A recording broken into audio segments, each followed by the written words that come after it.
Last time I spoke to Mike Esmond, who's the CEO of NFB, on strategic thinking, he was really worried about bonds. His worries have been well-founded, I think, and he's in the strategic thinking Power Lunch studio in Johannesburg with more bond worries. Mike, what is it this time?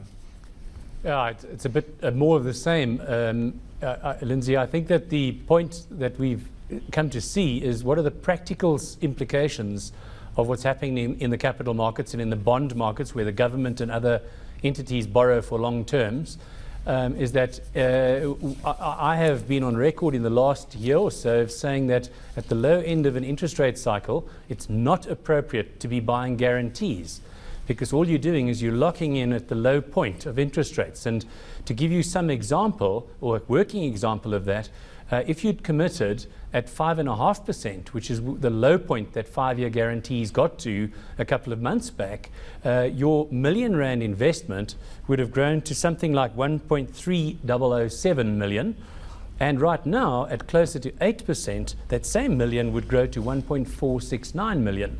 That's a change of 168,000 Rand on a million Rand over 5 years. That's not insignificant. So the point really is that right now, with bond rates in South Africa having followed the lead of American long debt, is that you can get a better deal. And if you translate that into a pre-tax return, 8% after tax, you'd have to be getting around about 12 or so percent pre-tax if you were a 40% marginal taxpayer to equate.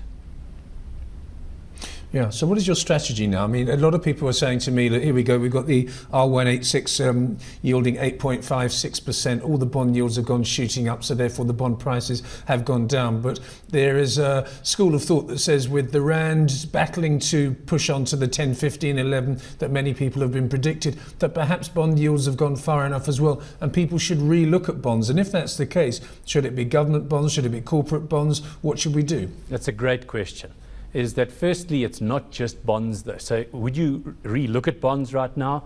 Yes, indeed, I think they do warrant some careful consideration.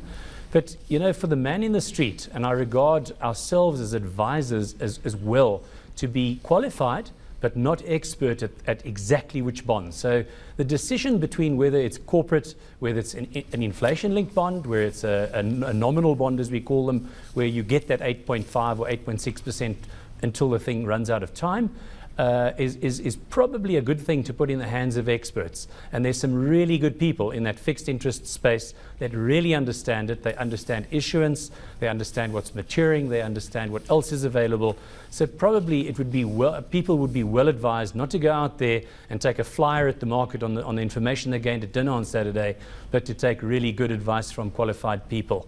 The point that I'd make, though, in extending that, is that it's not just bond yields that have shot up.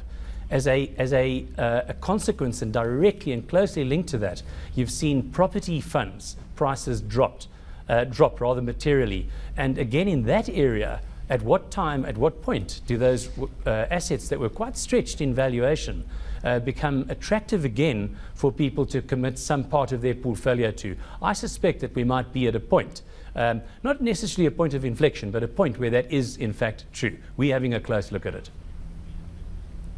Yeah, there's lots to think about. Other people would counter what I just said earlier on, that the bond yields and the Rand have just about gone far enough to say it's just a brief pause before they go even further. And when you play this back and think about the United States of America, 1.7% on the 10-year, up to 2.9 something percent last week, they say it's going to go to 3.5 to 4%, which will obviously have an effect on emerging market bonds like our own. So as you say, you have to hand it over to the experts. And maybe we've got to be really boring and just buy inflation-linked bonds, which to me are a very underrated asset class. They are, and I think the market and the experts agree with you, but that's reflected now in the price. Because if you look at the price that those linkers, those inflation-linked bonds are offering, they're not a slam dunk. There's some better value available in nominal bonds, but that is taking that view that you just shared, and that is there further upside? I've heard 4.5% in US 10-year treasuries, which is really quite serious. As was said earlier, interest rates don't look in the developed world to be set to be allowed by the fiscus and the government to run up out of control. But markets are stronger than governments. and we'll have to wait and see. But I think really it is a time where putting money in the hands of professionals who really understand what they're on about is probably with us. Mike, thanks very much for your time this lunchtime. One thing that is very clear is that we don't know as investors enough about the bond market in South Africa. It requires education, and we should do something about that immediately. That's Mike Esmond, the CEO of NFB, and that was Strategic Thinking.